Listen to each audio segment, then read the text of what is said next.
പ്രിയ സുഹൃത്തുക്കളെ, ഈ കഴിഞ്ഞ ജൂൺ 21 ഫാദേഴ്സ് ഡേ. പല ആൺകുട്ടികൾക്കും ബാപ്പാനായിട്ടുള്ളൊരു ബന്ധം കുറവായിരിക്കും. ബാപ്പാനോട് ചോദിക്കാനുള്ള പല കാര്യങ്ങളും ചിലപ്പോൾ അവർ ഉമ്മാനോടായിരിക്കും ചോദിക്കാറ്. ഉമ്മ വയ്യായിരിക്കും ബാപ്പാനോട് ചോദിക്കാറ്. ചില ആളുകൾക്ക് യാതൊരു കമ്മിറ്റ്മെൻറ്റ്, യാതൊരു ബന്ധം ഉണ്ടാവുകയില്ല. അവർ വിദേശത്തും മറ്റും അവരും അവരുടെ ഫാമിലിയുമായി മാത്രം ജീവിക്കുന്ന സാഹചര്യം. ഒരു ഫാദേഴ്സ് ഡേയിൽ ഈ വീഡിയോ ഒരു അനുയോജ്യമാണ്. അതുകൊണ്ട് ആ വീഡിയോ ഒന്നും കൂടി നമ്മൾ ഇടാണ്. അപ്പോൾ കണ്ടിട്ടുള്ളവർ ക്ഷമിക്കുക, കാണാത്തവർ കാണുക. നല്ലൊരു മെസ്സേജ് ആണെങ്കിൽ മാത്രം ഒന്ന് ഷെയർ ചെയ്യുക.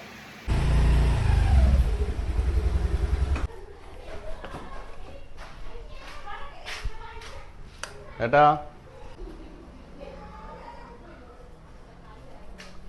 ഞാൻ SIR ഫോം പൂരിപ്പിക്കാൻ തന്നിരുന്നല്ലോ, അതൊന്ന് കളക്ട് ചെയ്യാൻ വന്നായിരുന്നു. അതൊന്ന് പേപ്പർ ഒന്ന് എടുത്തു തരുമോ?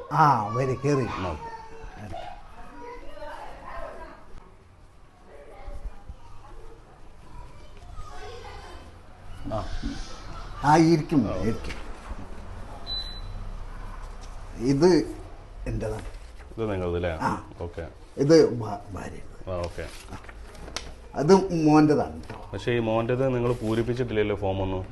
അത് ഓനിവിടെ ഇല്ലല്ലോ, നാട്ടിലില്ല. അവൻ വന്നിട്ടില്ല.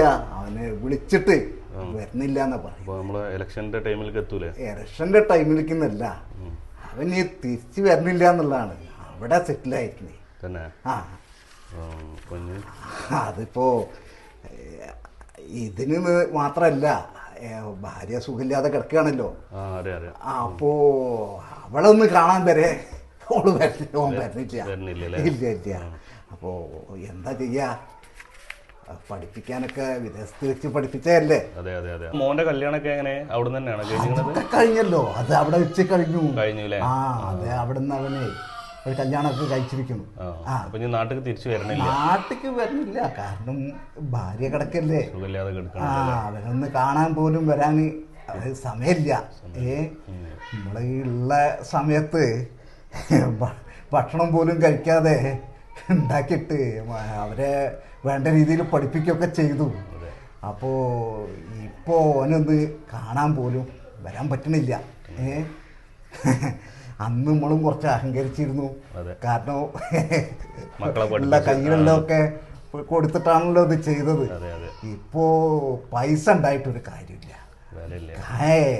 അവര് ഒന്ന് കാണാനെങ്കിലും വരണ്ടേ. ഇപ്പോ സർക്കാർ ജീവനക്കാരാണ് ഏറ്റവും കൂടുതൽ മാതാപിതാക്കളെ ഓൾഡേജ് ഹോം അല്ലെങ്കിൽ വൃദ്ധസദനങ്ങൾ അതിലേക്ക് മാറ്റുന്നത്. പ്രത്യേകിച്ച് സർക്കാർ ജീവനക്കാരാണ് നമ്മൾ മനസ്സിലാകുന്നത്. ഈ സർക്കാർ ജീവനക്കാർ അവിടെ ഫാമിലിയുമായി മാത്രം ജീവിക്കുന്ന ഒരു ടെൻഡൻസി ഉണ്ട്. പക്ഷെ ഈ അച്ഛനൊക്കെ ചെറുപ്പകാലത്ത് 1 രൂപ ചെലവാക്കാതെ ഈ മക്കളെ പഠിപ്പിച്ച് നല്ല ഉദ്യോഗം വാങ്ങിക്കൊടുത്ത് ആ മക്കളാണ് ഇവരൊക്കെ ഈ ഓൾഡ് ഏജ് ഹോം അല്ലെങ്കിൽ വൃദ്ധസദനം ഇത് മാറ്റിവെക്കുന്നത്. മാതാപിതാക്കളെ പ്രത്യേകിച്ച് ആരും ബാപ്പാനെ ചേർത്ത് പിടിക്കുക, ഒപ്പം നിർത്തുക.